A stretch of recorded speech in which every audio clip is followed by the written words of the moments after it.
Welcome to the deep dive. Great to be here. So today, we're tackling data breaches. It's definitely something we all hear about, and, it can feel a bit overwhelming. Really can. But understanding how these things actually work is pretty crucial, I think, for staying safer online. Absolutely. Our mission, really, in this deep dive is to kind of unpack the whole life cycle of a data breach. Look at how organizations respond, or how they should respond, maybe. Right. What the ideal response looks like. And figure out what it all means for you listening. We've been digging through some excerpts from the Cybersecurity Threat Landscape Ep 5, Episode 5. That's our source material today. Yeah, some interesting points in there. So let's dive right in. When we talk about these breaches, where does the trouble usually start? Well, one of the key things from the source is this mindset shift. It's less about if an organization gets breached. And more about when. I hear that a lot. Exactly. More about when. And the life cycle, it typically kicks off with what's called the initial compromise. Okay, initial compromise.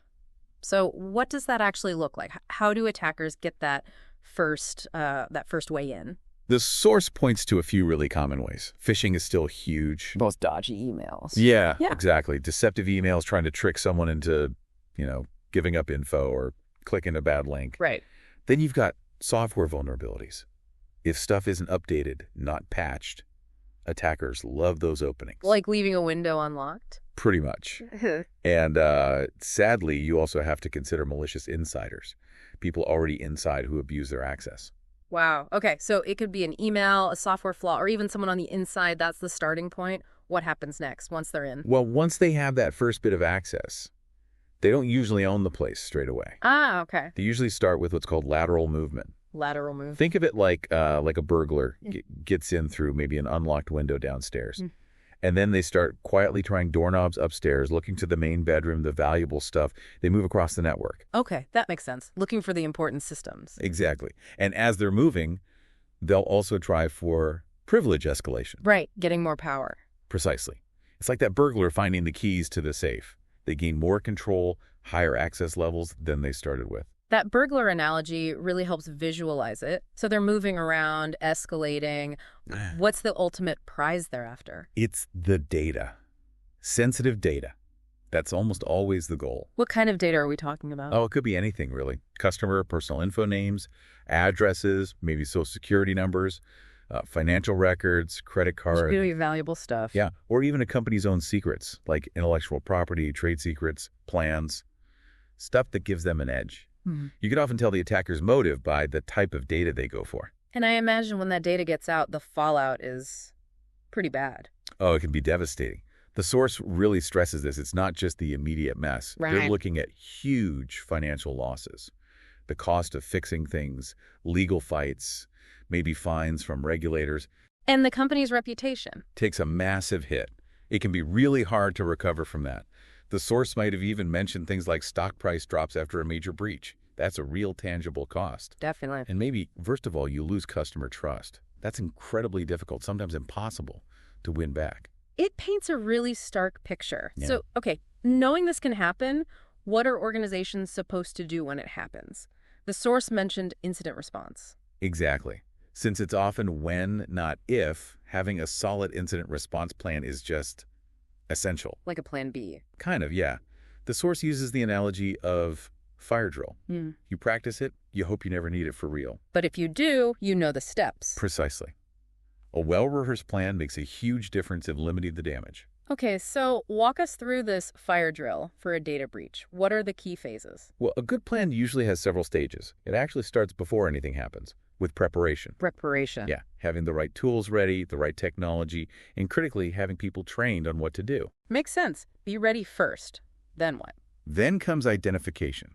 You need to spot that something's wrong, and quickly. How do they do that? Using tools like intrusion detection systems or SIEM security information and event management systems. Okay. Think of them like digital alarms and security cameras, constantly watching network traffic, system logs, looking for weird activity. Like a sudden flood of data going out. Exactly. Or logins from strange places. Anything that signals this isn't normal. That's your first alert. Right. You can't fix what you don't know is broken. So once they've identified a potential breach. The next immediate step is containment. You've got to stop the bleeding. Limit the damage. Right. Prevent it from spreading further. This might mean isolating the affected computers or servers. Like disconnecting them from the network? Yeah, disconnecting them, maybe shutting down certain services, using firewalls to block the malicious traffic. You want to box the attacker in. Okay, contained. Then what? How do you actually fix the problem? After containment comes eradication. This is where you actively kick the attackers out and clean up their mess. Getting rid of the bad stuff. Exactly. Removing any malware they installed, patching the vulnerability they used to get in. Ah, closing that open window? Precisely. And resetting passwords for any accounts they might have compromised. Okay, so you've kicked them out, patched the holes. Are we back to normal then? Almost. The next big phase is recovery. Recovery. Getting things back online. Yeah, restoring the systems and data back to how they were before the breach hit. This often means restoring from clean backups. Assuming you have good backups. That's key. Or maybe rebuilding systems from scratch if needed, and then double-checking everything is secure and working right. Seems vital for getting the business running again. But the source mentioned one more step, right? Something after the immediate fire is out. Yes, and it's super important for the long run. Lessons learned. Ah, the debrief. Kind of, yeah. A post-incident review. Yeah. Once the dust settles, you need to look back. What went wrong? How did they get in? What did we do well in the response? Exactly. And what did we not do so well? Yeah. And critically, how do we improve our security, our plan, so this doesn't happen again or happens differently next time? Because security isn't a one-and-done thing. Never. It's a continuous cycle. Always learning, always improving. That makes a lot of sense. Now, kind of running alongside this response process, the source also talked about digital forensics. What's that about? Yeah. The source called it CSI for the digital world, which is actually a pretty good description. Okay, I like that. So, investigating the cybercrime scene. Pretty much. Yeah. After a breach, you need the details. Forensic experts dive in, analyze the affected systems, the network logs, all the digital breadcrumbs. To figure out exactly what happened. Exactly. What was the root cause? How exactly did they get in? What systems did they touch? What specific data did they access or steal? What tools or methods did they use? Wow, so really piecing together the whole attack. Why is that level of detail so important? Well, for a few big reasons. First, it helps make sure the recovery is effective. You've actually fixed the right vulnerability. You didn't miss anything. Second, knowing their tactics helps you prevent future attacks. You learn how they operate. And third? And third, that forensic evidence is often crucial if there are legal consequences. Yeah. Lawsuits, regulatory investigations. That proof is vital. Speaking of legal stuff, the source also really highlighted the legal and regulatory side of breaches. Sounds like another headache for organizations. Well, it's a big one. Breaches aren't just technical problems anymore. They're major legal and compliance events. Because of regulations. Yeah, depending on where the company operates and whose data was compromised, different rules kick in. The source specifically mentioned GDPR in Europe. Right, that's huge. And CCPA in California as big examples. But there are many others too. And what do these regulations typically demand after a breach? Often they have really strict rules about notification. Telling people their data was potentially stolen? Exactly. Telling affected individuals and the regulators themselves, usually within a tight deadline. They also lay out expectations for data protection before a breach. And importantly, if you don't comply, Fines. serious fines, yeah. Potentially massive financial penalties.